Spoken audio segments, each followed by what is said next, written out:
Oke, halo semuanya, balik lagi bareng gue Yogi dan di sini gue udah ada dua merek gear ya. Ada dari Triple S dan juga ada dari TK. Cuman yang makin gue bahas bukan dua merek ini, tapi yang pengen gue bahas adalah tentang rasio gear motor ya. Jadi setelah beberapa minggu ya, gue bahas soal per motor matic kan alias komen-komen di motor matic, mungkin gue sedikit beralih ya ke motor-motor manual ya, karena gue sendiri adalah pengguna motor manual ya. Dan di sini gue bakal sedikit sharing soal bagaimana menghitung rasio gear motor buat kebutuhan kalian ya, baik untuk rasio untuk top speed alias kecepatan atau untuk akselerasi atau buat menanjak ya, seperti apa. Karena berbeda ya. Sebenarnya untuk ngitung ini sebenarnya cukup sederhana ya. Cuman gue akan coba jelasin satu persatu seperti apa. Mari kita bahas ya cara ngitungnya seperti apa.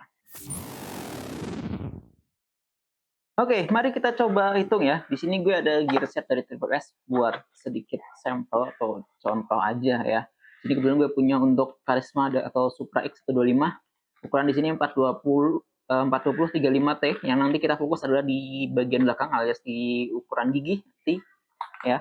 Di sini 35 dan 14 ya. Lanjut kita sedikit ulas sebenarnya apa sih rasio gear motor itu. Jadi untuk misalkan kita ngomongin soal rasio gear motor, mungkin kalian pernah ya melihat ada dua motor yang sama persis tapi salah satunya lebih responsif gitu kan, dibawa di macet-macetan enak ya kan, ditarik gasnya itu cepat ya kan, yang sebenarnya lebih lambat gitu kan. Terus ada juga yang kuat nanjak, ada yang enggak, padahal motornya sama.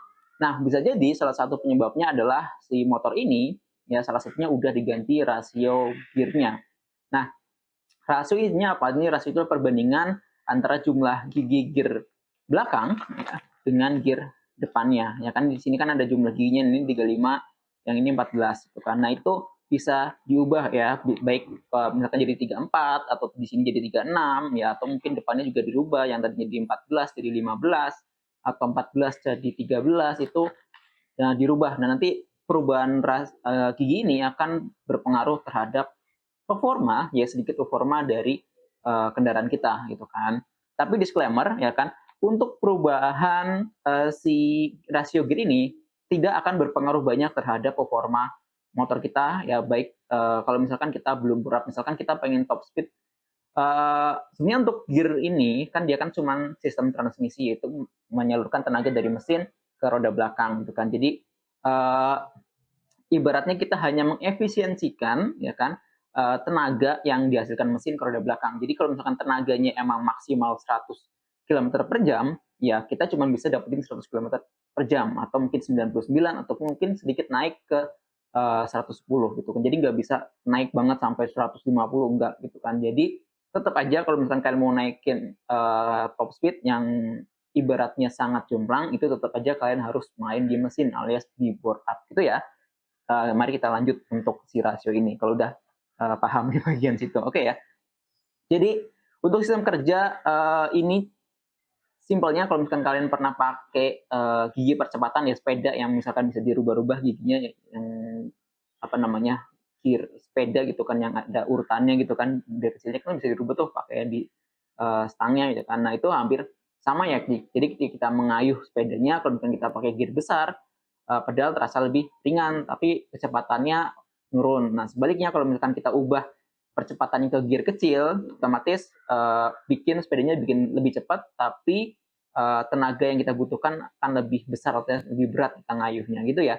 Kurang lebih seperti ini. Nah, ini terjadi juga pada motor ya kan. Nah hanya perhitungannya lebih kompleks karena dipengaruhi oleh RPM alias putaran motor dan juga bobot kendaraan itu sendiri atau bobot motor ya.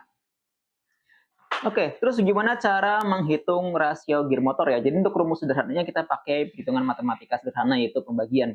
Gimana rumusnya? Rumusnya adalah untuk jumlah gear belakang, alias jumlah mata gear belakang dibagi dengan jumlah mata gear depan. Ya, sebagai contoh, ini misalkan 42 dibagi 14, jadi 40 gear depan itu, gear belakang itu 42, gear depannya itu 14, misalkan.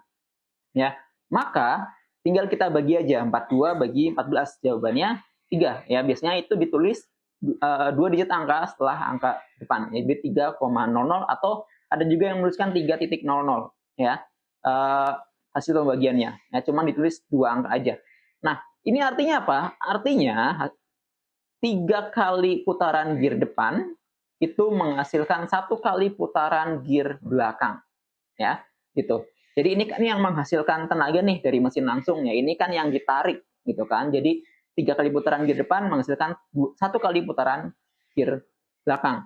Nah, kalau misalnya kita mau ganti rasionya, berarti kita bisa ganti nih ukurannya atau jumlah matanya. Misalkan dari 14 kita ganti ke 16. Ya, untuk belakangnya tetap 42. Maka hasilnya adalah 42 bagi 16. Berarti hasilnya 2,63 sekian. Ya, kita bulatkan jadi 2,63 ya. Yang artinya setiap kali dua kali ya, 2,63 kali putaran ya kan si gear depan ini, maka menghasilkan 1 kali putaran gear belakang. Nah, dengan rasio 2,63 ini, maka gear belakang akan berputar lebih cepat dibandingkan dengan rasio sebelumnya. Ya kan, kalau rasio sebelumnya kan dia butuh 3 kali putaran nih.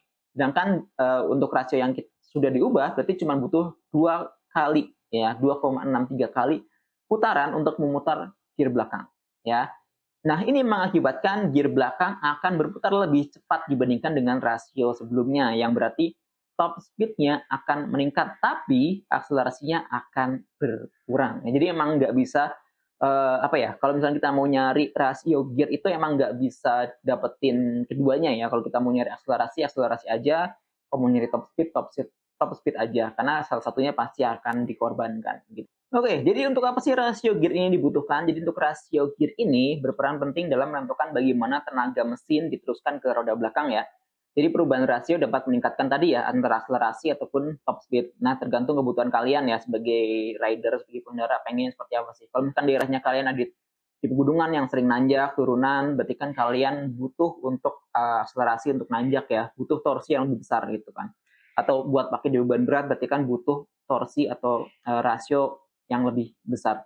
Sebaliknya kalau misalkan kalian dipakai untuk touring, misalkan untuk jalan yang panjang, datar itu kan nggak ada, mungkin jarang ketemu kemacetan, kalian butuh untuk yang gasnya itu terus ngisi ya, ibaratnya terus ngisi sehingga apa ya namanya, kalian dapat kecepatan gitu, dapat top speed yang dibutuhkan gitu kan, karena kan kalian nggak butuh torsi yang besar-besar gitu, soalnya jalanan juga datar gitu kan ya. Nah, kita coba hitung yang lainnya. Di sini udah ada nih dari Super X125 atau Honda Super X125. Nah, kalau misalnya kita lihat gitu kan, seberapa sih pengaruh rasio gear ini? Kita lihat secara perhitungan rasionya. Pertama, kita lihat dulu nih, untuk Honda Super X125 itu punya torsi maksimum di 12,2 Nm. Ya, sorry kalau salah, silahkan dikoreksi. Ini katakanlah cuma hitungan kasar ya misalnya. Nah, 12,2 Nm ini pada 4000 RPM ya kan, dengan kombinasi gear itu 13 T, 33 T. Jadi gear depan 13, gear belakang 33. Nah, kita hitung rasionya dulu. Untuk hitung rasionya berarti 33 dibagi 13 berarti 2,54. Dengan rasio 2,54 ini berarti setiap 2,54 putaran ya gear depan menghasilkan 1 kali putaran gear belakang. Nah, sekarang kita coba hitung bagaimana rasio ini mempengaruhi torsi dan juga putaran roda belakang. Kita lihat ya, kalau misalnya kita pakai standarnya aja. Nah, untuk torsi yang diteruskan ke roda belakang itu dihitung dengan cara mengalihkan ya kan torsi mesin dengan rasio gear. Nah, perhitungannya berarti 12,2 Nm dikali 2,54. Hasilnya adalah 30,99 Nm. Artinya, setelah melalui sistem gear, tenaga yang sampai ke roda belakang itu meningkat menjadi 30,99 Nm. Yang membuat motor ini lebih bertenaga di putaran bawah. Nah, kita lihat putaran roda belakang. Jadi putaran roda belakang itu dihitung dengan cara membagi putaran mesin dengan rasio gear. Ya kan? Berarti berapa tadi? 4000 RPM dibagi 2,54. Hasilnya adalah 1574,8 RPM. Ya. Artinya meskipun tenaganya meningkat, putaran roda belakang justru menurun, yang menunjukkan bahwa motor lebih fokus pada akselerasi dibandingkan dengan top speed. Ya. Kita coba untuk contoh lain ya, kita coba contoh lain ya. Mungkin ada yang masih bingung, kita coba lihat dulu ya. Misalkan lagi nih untuk motor-motor yang besar ya, misalkan kayak Honda apa ya, Honda CBR mungkin ya. Kita ambil contoh misalkan rasio standarnya itu 42 banding 14. Jadi 42 gear belakang, 14 gear depan. Jadi tinggal kita bagi ya, 42 bagi 14 hasilnya 3,00. Nah, ini kita bisa sesuaikan ya kan dengan memodifikasi. Misalkan kita mau nyari akselerasi, bisa kita naikkan nih 2 angka ya, maksimal 2 angka. Berarti 44 dibanding 14 ya, dibagi 14. Hasilnya berapa? 3,14 ya kan. Ini cocok buat akselerasi. Karena apa? Rasionya meningkat jadi 3,14 dari 3,0. Nah, atau kita pengen turunin rasionya, misalkan ini ganti, jadi dari tadi 42 ke 40 ya kan, berarti hasilnya 2,86. Ini cocok banget buat top speed. Jadi kalau misalkan mau nyari top speed ini cocok ya, karena apa, rasionya ukurannya turun alias berkurang. Terus dampaknya gimana? Jadi untuk dampaknya kita kembali lagi ya, kalau misalkan perhitungan tadi tentu tergantung dari tipe motor kalian. Sebenarnya ada tabel gitu ya kan, dari kayak Triple S juga dia ngeluarin. Kalian bisa cari di internet untuk tabel rasio gear motor, kalian bisa cari tanpa harus hitung manual ya, tanpa harus hitung manual. Itu ada tuh dari ukuran gear depan, gear belakangnya berapa, itu kalian bisa dapetin rasionya. Kalian bisa lihat nih, tinggal kalian tapi catatan, kalau misalkan kalian lihat tabel-tabel ini, kalian harus sesuaikan dulu, atau kalian udah tahu dulu nih berapa sih gear rasio motor standar kalian ya, harus tahu dulu nih. Kenapa? Karena tiap mesin, tiap kendaraan, tiap sepeda motor punya karakteristik yang berbeda-beda. Karena kan yang tadi mesinnya berapa sih tenaganya gitu kan, itu yang akan diteruskan. Nah, kenapa sih pabrikan pakai gear ukuran tersebut sebagai standar? Tentu ada alasannya. Makanya antara satu motor dengan motor lain tentu akan berbeda ya. Jadi harus disesuaikan dengan standar motornya seperti apa. Kalau misalkan standarnya 13 ya tinggal kalian naikin mau 14 atau 15 atau turunin jadi 12 atau 11 ya. Jadi disesuaikan dengan motor kalian. Jangan kalian niru di motor lain ya. Kalau misalkan motornya sama, speknya sama sih nggak apa-apa ya.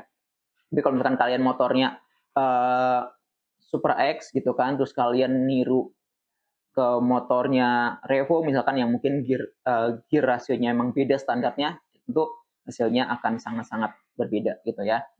Jadi disesuaikan aja dengan kebutuhan kalian. Oke, itu sedikit perhitungan tentang rasio gear motor. Jawabannya tentu kalau misalkan worth it apa enggak, tentu worth it ya, tergantung kebutuhan juga ya. Kalau kalian emang ada kebutuhan untuk akselerasi, untuk beban yang berat, tentu kalian butuh itu, atau untuk touring yang jauh kalian butuh untuk top speed, untuk kecepatan ya kan, biar gasnya ngisi terus, atau itu bisa diganti rasionya sesuai dengan kebutuhan kalian masing-masing. Tapi kalau misalkan pengen balance, ya tentu kalian pakai standarnya aja udah sangat-sangat cukup tanpa harus merubah-merubah yang begitu signifikan. Tapi itu semua akan bergantung sama satu, gaya berkendara kalian, terus juga apakah kebutuhan untuk efisiensi BBM ya kan, itu juga, dan juga kinerja mesin, mau kinerja mesin yang lebih ringan atau kinerja mesin yang tentu akan lebih dipaksa untuk berat.